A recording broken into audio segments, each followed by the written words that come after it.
Welcome to the BiggerPockets Business Podcast, show number 49. Welcome to a real-world MBA from the School of Hard Knocks, where entrepreneurs reveal what it really takes to make it. Whether you're already in business or you're on your way there, this show is for you. This is BiggerPockets Business.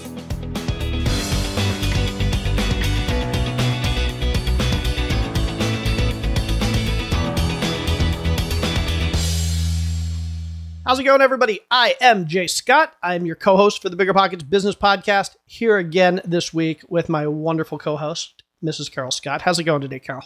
Doing okay. You know, in light of everything that's going on right now, of course, my heart is a little heavy. There are so many things that are unknown, but I must say each and every day, I get more and more hopeful, right? There are so many wonderful, amazing people out there every day, just rallying, working together to try and make everybody's lives a little bit better, right? We are very fortunate, very grateful for all the people who are out there, for the healthcare workers, for people who are the essential workers continuing to be out there, putting stuff together, being innovative, being creative, doing what needs to be done. And just thank you to each and every one of you. Because of all of you, I'm very confident that there are better days ahead. Absolutely. And we have a wonderful person here today with us, somebody who's doing a whole lot of social good. Her name is Stephanie Howard. She's an industrial designer by background and trade. She'll tell us all about what it means to be an industrial designer. But basically, she is using her expertise, her experience, her network, her skills to rally a group of other industrial designers, as well as just people around the country and around the world, to improve the situation we're in today. A lot of us know that with this coronavirus epidemic, there is a shortage of things we call PPE, personal protection equipment, a shortage of masks and respirators and face shields and ventilators, things like that. And basically, Stephanie is leading the charge on figuring out how we can use everyday materials to create these personal protection devices that are allowing people who are stuck in their home with sick people, people that are quarantining and trying to protect themselves and their loved ones, how they can create these personal protection devices using everyday materials. So she's doing some amazing great stuff. And today she's going to talk all about her company, which is called How and Wide. And she's going to talk about how she kind of got into focusing on the social good and helping the whole world through this coronavirus crisis. If you want to find out more about Stephanie, if you want to find out more about what we're talking about, check out our show notes at biggerpockets.com/bizshow49. Again, that's biggerpockets.com/bizshow49. Now, without any further ado, let's jump into our discussion with Stephanie Howard. How are you doing today, Stephanie? I'm doing well, thanks. And you? Doing great. Thank you so much for being here. We are so looking forward, Stephanie, to chatting with you today. You have such an amazing story, and you are working on such an impactful and important project right now. And I know our audience is going to be really excited about it, looking forward to digging in and learning more about what that is throughout this unprecedented time in our society. So thank you again for being here with us. Thank you for having me. So, Steph, let's set a little bit of context. Your current company is called How and Why. Can you let us know, talk to us more about what is How and Why? Yes, so I started this company in 2010. It's a design consultancy. I do a lot of work with companies and brands, a lot of the sporting goods space because my background is in that space. What I do is help companies with their innovation planning. So that's anything from gathering insights to creating an entire innovation roadmap, working with their teams, doing product workshops so that everybody's involved in thinking about the innovation pipeline for the company. But I also do product design all the way from sketching and drawing and thinking about the needs of methods of make and new ways of manufacturing, new types of materials, all the way to creative direction for a team. And I also help establish and implement some of the programs that they're working on within their brands. Excellent. Excellent. So what brought you to the point to start How and Why back in 2010? What is more of your background, your backstory that led you to where you are now with this company? Yes, so I studied industrial design at school. Most people might not know what industrial design is. It's really product design. So it's anything from I say there's a sort of a triad of important things when you're thinking about product design. It's insights into the user experience, how somebody works with a product. It's also the way it's going to be made, how it's manufactured, cost restrictions, materials. And then last, when people think of the word design, they think about aesthetics. And of course, what it looks like and how it functions. So once all of those are put together, that's what we learn as industrial designers, and we put into practice in our work. So basically, when we see products that are cool, that are designed well, efficient, functional, that we say, wow, why didn't I think of that? That's kind of what you guys do. Exactly. Yes. And so after I graduated with a degree in industrial design, I started my career at New Balance. So went right into the footwear industry, learned a lot about athletes and insights and biomechanics, and spent, I think, a little over 3 years there. And in that short time, I actually worked my way into the position of lead designer. So I was not just working on designing the products, but also thinking about the brand and the design language and how to work with the team to make sure that we had some cohesive thinking around how we did product design. So just to give a little bit more in depth, what kind of innovations happen in the footwear space? I know, like, we hear all about, like we see aesthetically footwear changing, but what kinds of actual efficiencies or improvements in footwear are actually happening these days? Well, these days, so way back when, it was very different. And a lot of the innovation was happening around, I guess all of the innovation is around methods of make. It's just that nowadays, there's a lot of new technologies involved in how we can produce materials. So that's anything from 3D printing to working with making materials from nature, and sort of growing materials. So it's a very vast range of what's happening nowadays. None of that was around back then.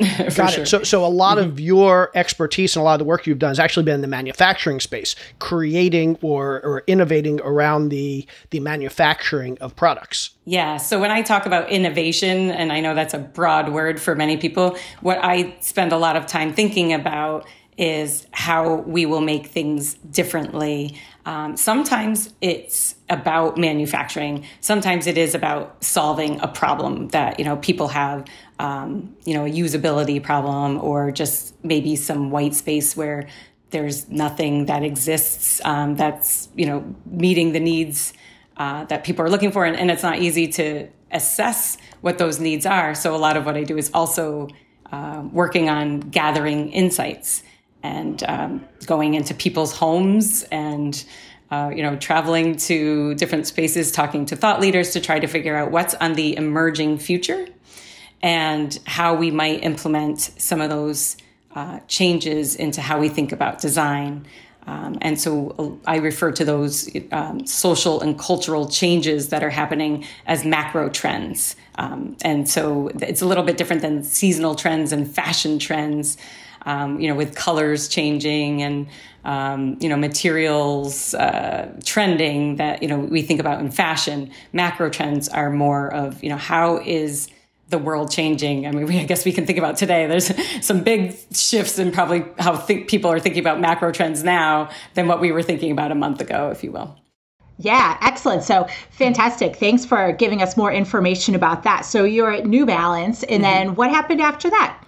Yep. I spent, after I left New Balance, I spent a couple years at Reebok. And then I moved to Nike. And it's worth talking about Nike for a little while because I think it's really where a lot of my thinking about design changed because of their understanding there of the power of design to move people. And how to, I talked about insights a few minutes ago, how to glean insights and really understand what the missing pieces are and put some new thinking towards that. So I spent 6 years at Nike, a couple in the footwear design group in running, and I had a focus specifically on women's running. And that was the first time that they were thinking about women's running differently than men's. It used to be that, the same models would be for both and they would just do different colors. And the words used to be pink it and shrink it for women's. But they knew that there would be some insights that we could glean from talking to people and understanding that there were some differences. And so out of that, one of the products that I created was the Air Max Verona, which came out of the insights that this was back in 2000 that we were designing it. I think it came out in 2001. But the world was changing because everything was being able to be more mobile, because we had mobile phones and we had the internet and we had laptops, and all of that was changing. And so people in their mobile culture, suddenly we were on the move, and we, needed footwear that sort of worked from day to night to our workouts. And so the insights from that study was that the difference between men and women, not just with fit and some biomechanics, but was safety and time. So the time famine was something that we noted with this new mobile culture. Everybody was feeling a little bit more stressed because there was just so much to do.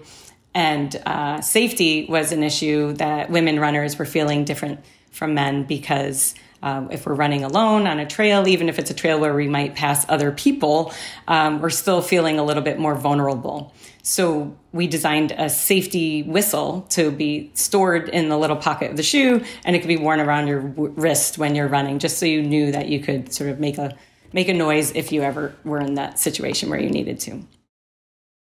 Very cool. And I love how all of these decisions in all of these innovations and designs, like you're talking about now, really focus on insights as far as these macro trends that are happening with big shifts in society, shifts in the way we live. Like you talk about, at that time, people were becoming more mobile. There was more of a sense of urgency. People were more stressed out. So it sounds like every step of the way, you've been really very much in tune with paying attention to what is going on for the greater good, not just in one specific industry, but kind of throughout society as a whole, right? So that's kind of neat. Yeah, a lot of times I think we think about industrial design as making things cooler and making things more aesthetically pleasing. And those are the things that I guess get publicity. Everybody sees the Facebook post with this really cool new product or this new cool design of an existing product. But just as importantly, if not a whole lot more importantly, is actually solving real problems, and using industrial design to change products or to create products that solve the issues that everybody is having when they're using these products. So a lot of times we don't even realize that we're having these products. You solve these problems that a lot of us don't even realize, and we just take it for granted that, oh, life's just easy. And life's not just easy. It's that these industrial designers are out there thinking about these problems that we haven't even considered, and they're making things easy before we even realize that they're hard.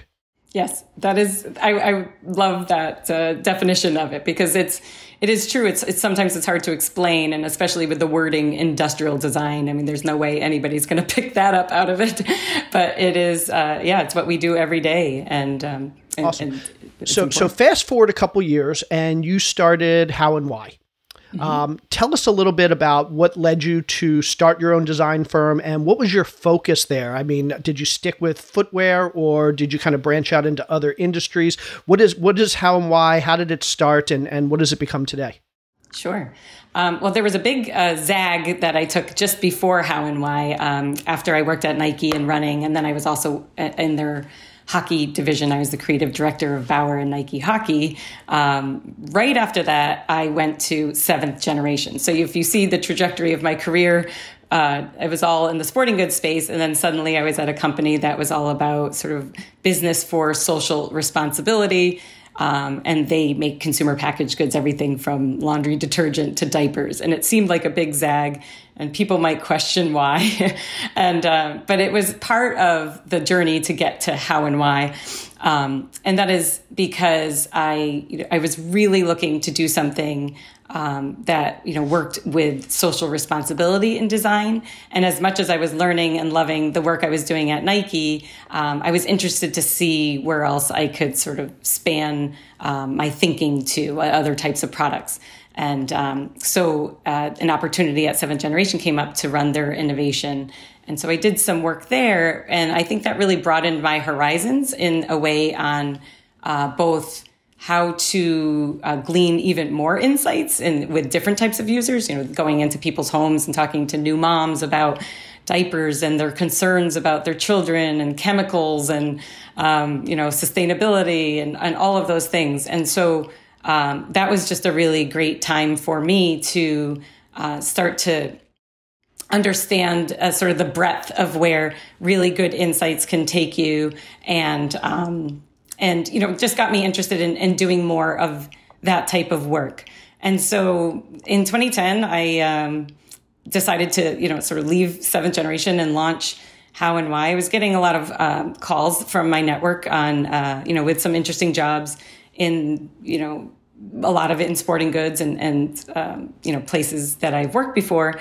And I thought, I didn't really want to go inside of these corporations anymore. I thought it would be interesting to do this from sort of a broader perspective from the outside, and where I could maybe be a little bit more useful because some of this new thinking and ideas around macro trends could be, or sometimes just listened to in a different way if you're coming from the outside of a company than inside.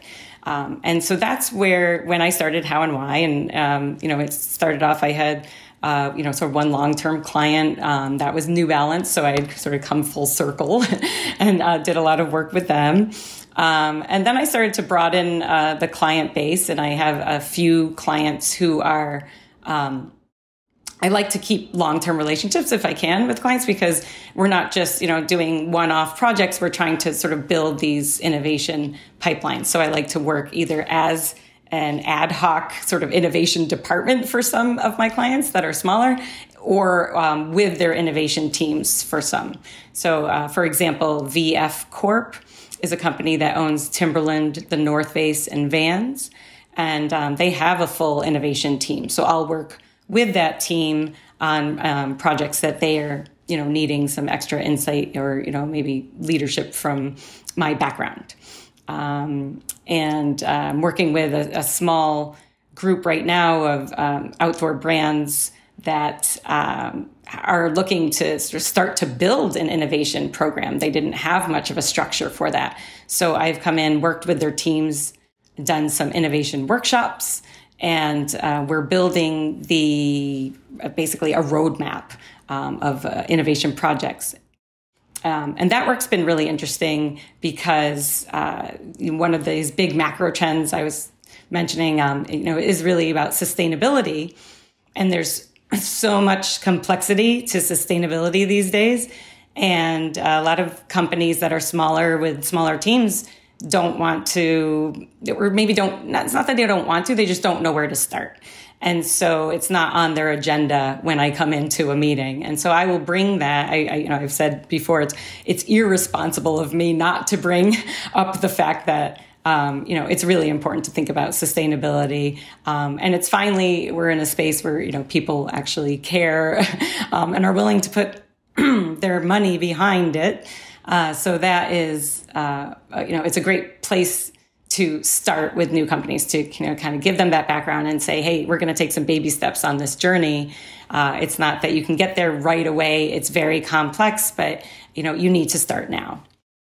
Excellent. So it really sounds like throughout every step of your journey, when you started in school, these companies you worked with, you've had a focus on wearables, you've had a focus on how people live, how people interact with each other. You've had a focus on these macro trends, looking where society's going, looking how society is changing, focusing on sustainability. And it looks like you've really you've really encompassed all of those things on different levels in a very rounded, holistic approach over the past several years.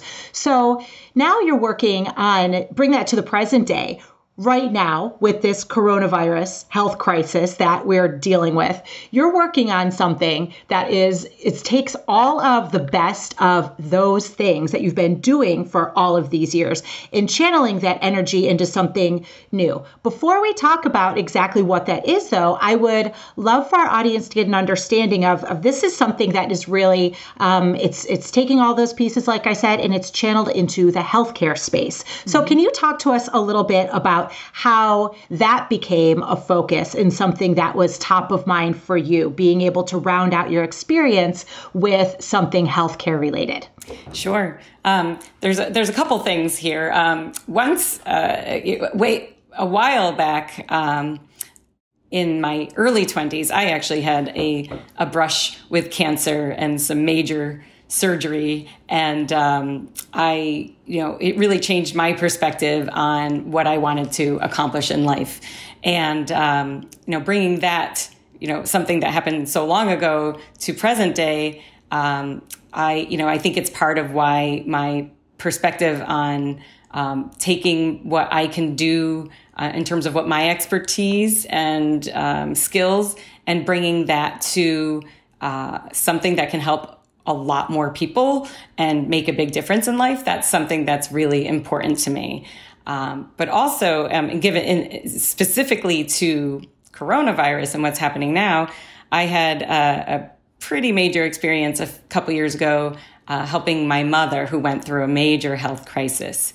And, she spent a long time in the ICU at Mass General Hospital. And the whole illness lasted about, from illness to rehab was about 6 months of every day, me spending time with her, going to the hospital and understanding what was going on in the hospital environments. And add that to recently where she had a flu and was in the hospital again. And I got to really experience all the different types of what they call PPE, personal protective equipment that the healthcare workers wear when somebody has something that's, an infection related. And so I've spent so much time putting on gowns, putting on gloves, putting on masks, and really thinking about how to protect myself so that I don't then bring that home. And, when I was staying at my mom's house, if I was to, spread that to my father and all of these things that we're worrying about today, with this, the issue with coronavirus.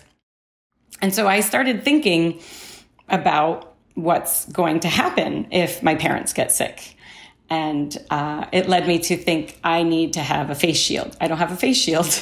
And I have a very good friend at Mass General who was talking to my husband and I, and we learned that there's this shortage, and now it's hitting the news that there's this shortage of all types of PPE gear, but definitely the face shields are one of the biggest shortage, or maybe the soonest to come in terms of the need. And so I was thinking about how if I go home and my mom's sick, I don't want to give it to my dad. That my dad's immunocompromised. My mom has been weakened by all the things that's gone on with her, and they have. I have to just add, they haven't exactly been staying isolated.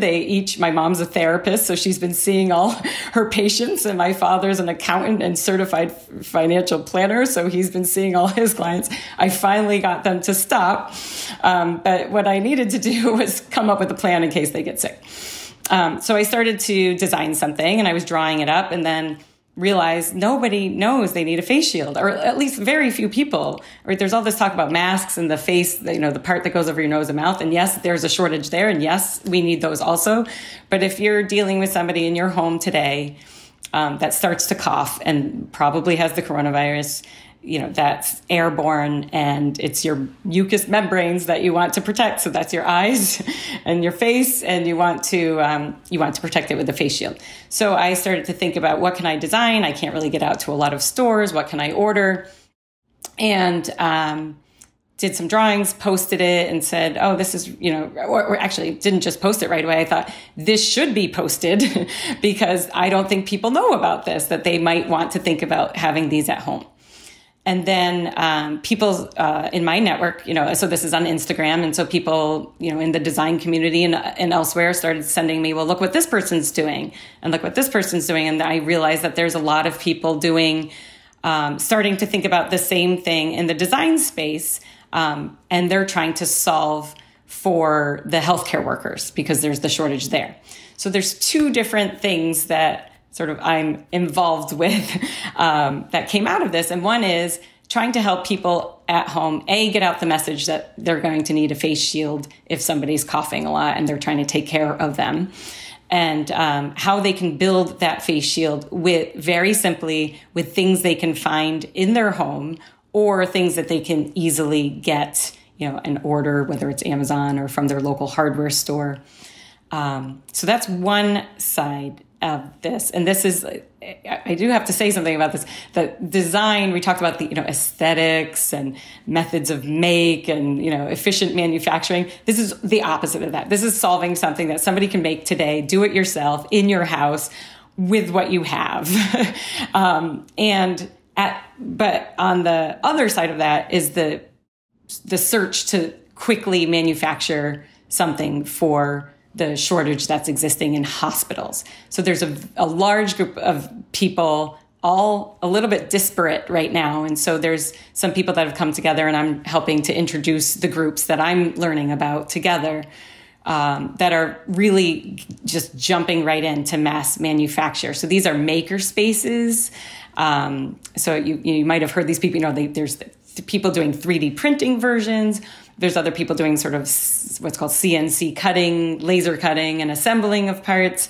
There's a lot of complexities because you need it to be in a clean environment, and the material supply needs to be, reliable. And so, there's people reaching out to the companies that are making, acetate film or PTGE film and, whatever is used in the 3D printers for the resin.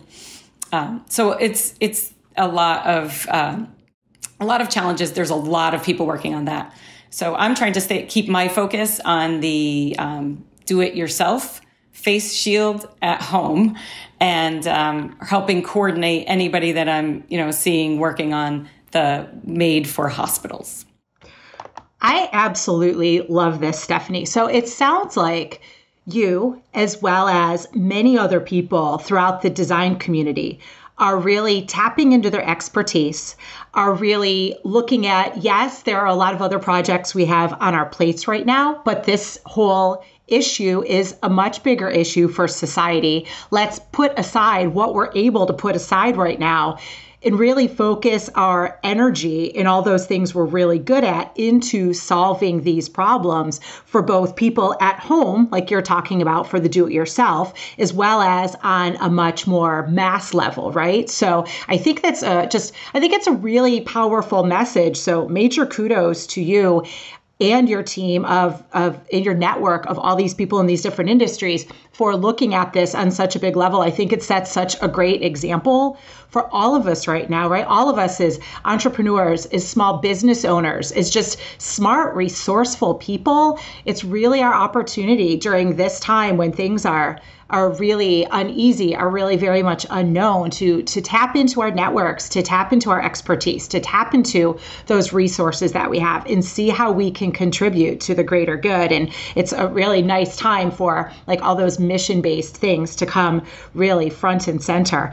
Yes. So I would love to tap a little bit more, dig a little bit deeper into each of those two things. So I'm very curious, you mentioned about the do-it-yourself face shield, for example, which heaven forbid, any one of us could potentially need to care for somebody during this crisis in our home. So since you posted the challenge, I heard you mention something about plastic sheets or something and the simplicity of it. So what types of materials are we talking about? You'd mentioned things you can go grab on Amazon or Home Depot.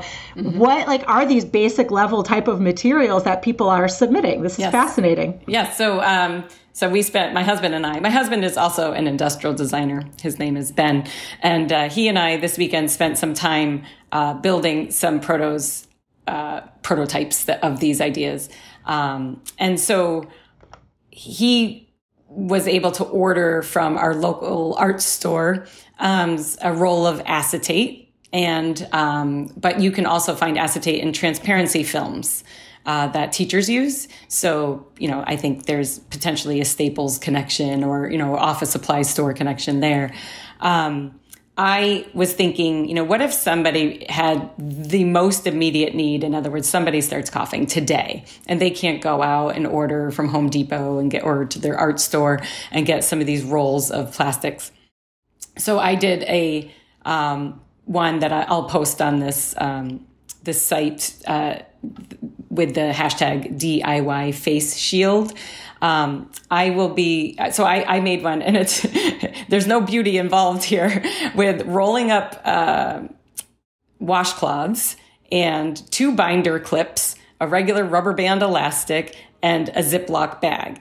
And if you keep enough space with those washcloths across, around your forehead to bring that Ziploc bag, forward from your face, so you're not risking some sort of suffocation. Plus, it's not going around your whole head. You're not putting a bag over your head. It's just shielding across your face to make sure you're protecting your eyes. So I made, and so that's what we're doing. I took some photographs of here's the exact materials that we used laid out, and then here's the final product. And so I think, probably a lot of people have paper clips or tape. I used binder clips. Somebody could use tape, a Ziploc bag that they cut, and washcloths rolled up. So I'm thinking, in an elastic, hopefully some people have elastic bands, maybe hair bands, headbands, there's multiple things, but we use just like a rubber band. So we're just trying to think of the simplest ways to do this. If you have access and you can order foam, my husband decided, weather stripping is available in almost all hardware stores. Or some people might have that in their homes because they might, protect their, especially in cold environments where they're protecting their windows from cool drafts. So we bought weather stripping and made some prototypes with that. So we tried to use just really basic materials that hopefully people won't go out and hoard now that I've said this. But I think that's really the key is if people make a bunch of different options and put them online, then what that allows everyone to do is see, oh, well, I don't have the transparency sheet, but I do have a Ziploc bag, or somebody might have another idea, or, if you can create a mask that goes over your nose and mouth, and you have shop glasses that sort of cover the sides of your eyes, not just the front of your eyes, then you can do that too, and you've pretty much protected yourself. So I think it's up to, what I'm hoping that this design challenge that I've created does is get people to just post anything they can think of, so that anybody who goes to this can say, oh, well, I don't have that, but I do have this. I better make this today. And if you can plan ahead, great, then you can order some materials and start making it. But if you're, experiencing somebody, yesterday that started coughing, and you have to go in the room and help them, especially with an elderly parent, they might need help getting up. They're going to be weakened if they have a flu, a fever, right? So my mom needs help getting up and down off the bed if that happens. So I think, there's going to be a lot of close contact that caregivers are giving at home. And people really do need to stay at home unless they're in an emergency state, so that the hospitals don't become overwhelmed. So emergency state, from what I understand, is trouble breathing, things like that. But if you're just feeling feverish and you have some coughing, then, you're better off at home, but somebody might have to help you. I absolutely love this because, we hear a lot these days in the news about these billion-dollar companies retooling their manufacturing plants and their production lines to create more masks, or to create things for widespread use by hospitals, first responders, emergency workers. We've heard about in Italy companies that have been 3D printing respirator materials. So they don't have enough respirators because there are certain components that aren't prevalent enough, and they've literally been 3D printing those. And so we've heard a lot about that in the news recently.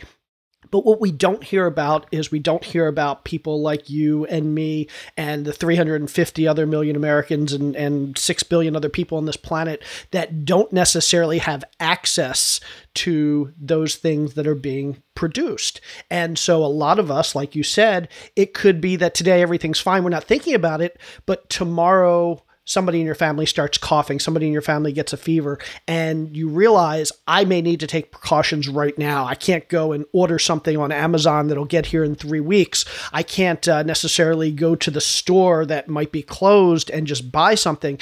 And so instead of just saying, I guess I'm out of luck, it's, hey, what can we do to makeshift this stuff for ourselves in a way that is not only efficient and inexpensive, because a lot of us can't afford to spend $1,000 on face shields, but is also functional. And it sounds like you've thought about a lot of those things that I wouldn't necessarily think about, like covering your eyes and around the sides of your head. A lot of us don't think about that. We think about the N95 masks that cover our nose and mouths, but a lot of us don't think about our eyes. A lot of us don't think about those other places where a virus or another contagion could potentially penetrate. And so this community of industrial designers coming together and basically saying, not only are we going to design something that works, but we're going to design something that allows other people in the comfort of their own home without necessarily access to great materials to do the same thing. And that's amazing. And I know I just kind of went on for a long time there. But I love that. And it's just an example of how we're all coming together right now to help each other. Can you tell us a little bit more about so let's say I needed a face mask right now. Where can I go to see these designs, to get some ideas? Where can the people that are listening actually go, if we're not industrial designers ourselves, to see what people like you and your team and others in the industry are designing? Yes. I think there's probably multiple places that things are popping up these days. The one that I'm trying to direct people to is on Instagram, to have anybody post these ideas with the hashtag DIY face shield. And that's DIY for do it yourself. And, there's been people, I've noticed it's a global thing. There's, I think I saw somebody, from Thailand and Philippines. So people are doing this. It's not just me starting some sort of movement. I mean, people need these ideas. And it's open. This is not for industrial designers. I put a design challenge out, on my website, because I just needed to sort of write out what that design brief is and explain what this is. So on my website, it's www.howandwhy.biz, biz/design-challenge. And that gives you a brief. If you're interested in sort of the background of what we're looking for people to submit, that's the background information. It also has a PDF from the CDC on how they wear and remove all of the PPE gear. You can definitely find that on the CDC site. I took their PDF and I just included it here so people could see it along with the design brief. But ultimately, it's for designers and non-designers alike. Anybody who has an idea to do this, should be posting. And I said that, this is, a lot of people do design challenges and, on Instagram, it's a thing.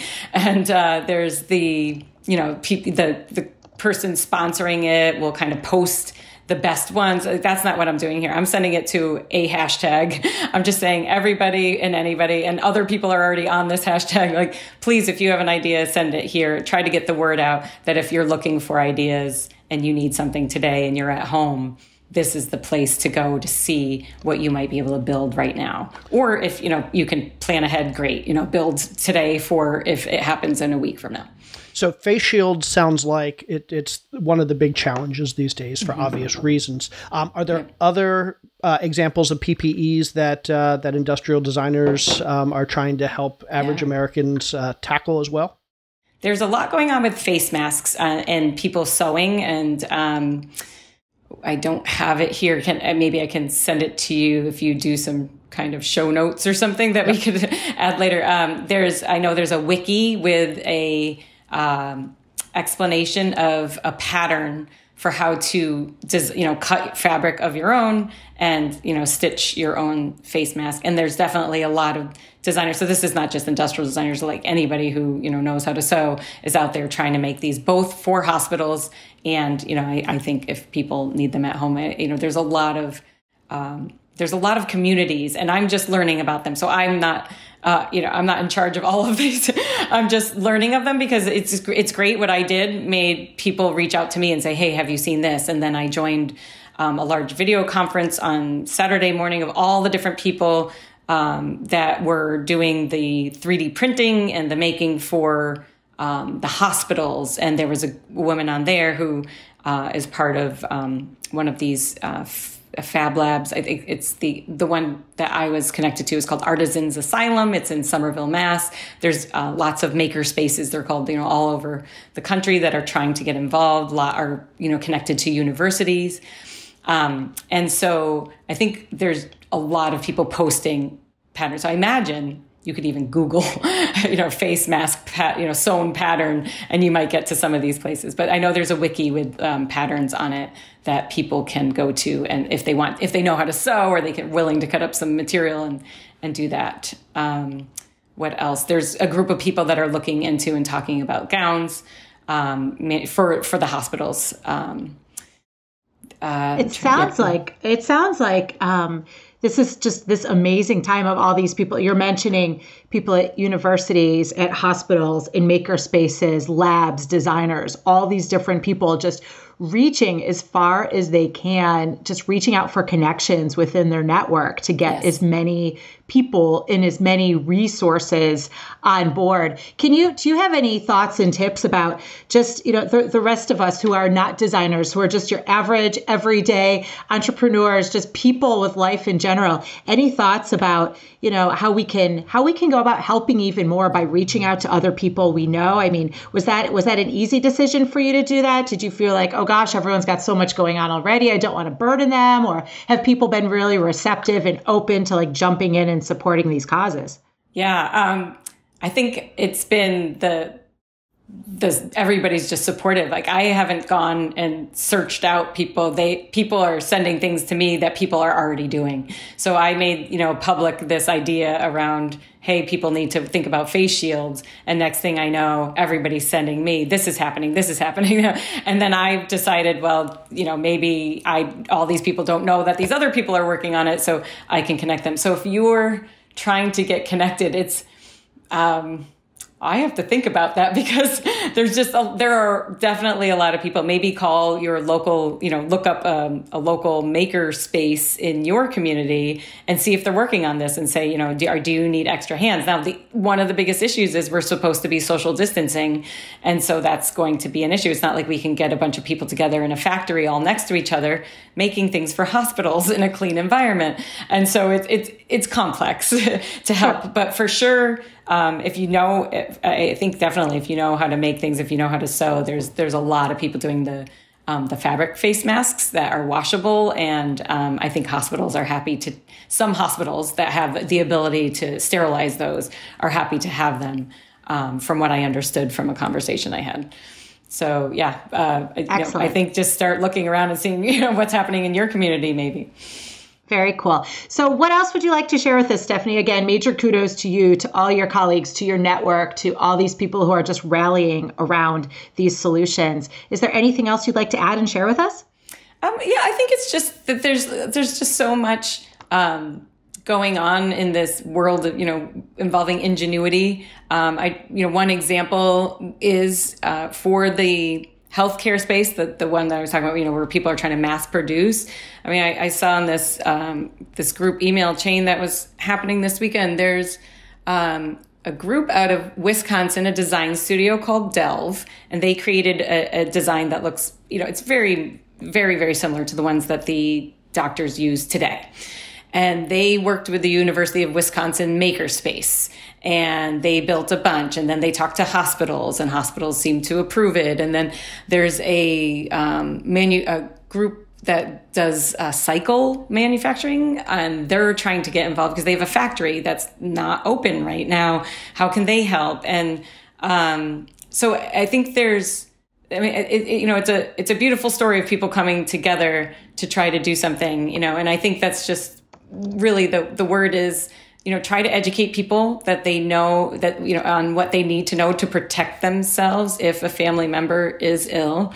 And, if you have a talent and that it could be used in some way, I think, like, what about people with talents in social media? They could be using that skill to explain to people what PPE is and how they might want to try to have a plan at home to protect themselves with what they have. So, I think that's, all we can play your part with whatever you have, whatever your talents and skills and network, can be. Well, as a big advocate for makerspaces and somebody who's been involved in makerspaces for the last 5 or 6 years, I think this is a great opportunity, if nothing else, to get the word out about makerspaces and how a lot of us can be doing a lot of this DIY thought and innovation and encouraging our children to really start thinking about this, because I think the future is going to be less. I don't want to say necessarily less large-scale production, but I think solving our own problems and creating our own solutions for problems that we face personally, maybe not large-scale problems. It's a great, even if we're not industrial designers, it's a great skill to have to be able to walk into a maker space or a fab lab, or just using materials you have at home to solve your own problems. And I think over the last couple decades, I think maybe a lot of us have moved away from that. We don't work on our cars as much anymore. We don't do necessarily our own home improvement projects anymore. We kind of farm a lot of that out, and I think this is a great opportunity with the tools we have today to start kind of transitioning back to being more resourceful and being able to solve our own, even if they're really small problems, on our own without necessarily relying on large-scale manufacturing to solve those problems for us. So if nothing else, I think you hopefully are starting a trend that will not just help during this crisis, but might help all of us moving forward into the future. Great. I would hope that, the power of creativity is what we're promoting in many ways. Awesome. Stephanie, excellent. This has been absolutely amazing. We really appreciate you being here. Thank you for sharing your experience. For anybody out there that wants to learn more about how and why, check out our show notes. For anybody out there that wants to learn more about some of the links we talked about, the Instagram hashtags that we talked about, some of the websites and the wiki that you mentioned, check out the show notes. We'll make sure everything is there. And just thank you so much for everything you're doing for everybody, and just rallying the community and rallying all the people that in your industry to make a difference and to help all the rest of us. Well, thank you for having me. I'm glad we could get the word out, and we do owe a lot of thanks to everybody who's putting the extra effort in, from healthcare workers to these designers that are trying to provide them with the equipment they need. There's a lot of really wonderful people putting big effort in to do the right thing. Awesome. Thank you so much, Stephanie. We'll talk to you soon. Thank you. Bye. I'll tell you, there's a lot of not good news coming out these days, but when you hear a story like that and you meet somebody like Stephanie, it gives you faith that everything is going to be okay. We're going to get through this, and it just makes you feel good.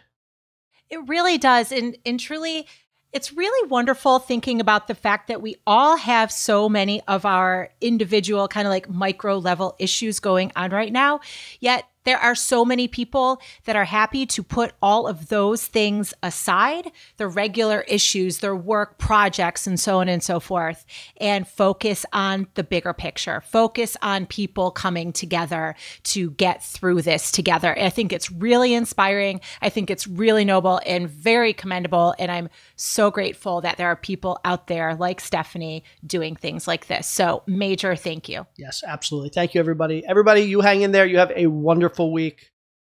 She's Carol. I'm Jay. Now go check out #DIY Face Shield today. Have a really good day, everybody. Thanks, everybody. Talk soon. Bye.